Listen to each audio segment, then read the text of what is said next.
Maliit lang naman kasi yung dahon eh, kaya okay lang siya. Mas maliit sa piso. Eh, isang adjust lang, okay na siya. Kasi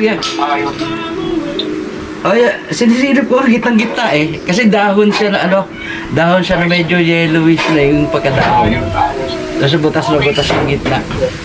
So ganon. Ito. So, sige, siguro brother, mga Sunday, okay na kaya? Okay lang. Hindi man ako masyadong nag-aalis ngayon kasi ang mahal ng diesel eh. Kaya Wala eh. Hindi, ay lalo sa'yo, ang layo, antipolo ka tapos pupunta rito. Pero alam mo bro, medyo malilesen yung kahit sabihin na nagtaas, parang yung gastos mo kasi lumuwag yung traffic. Oo, So wala siyang traffic.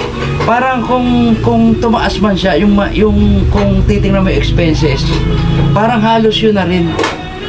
Kasi hindi ka na matatraffic eh. Mas mabilis pa yung oras.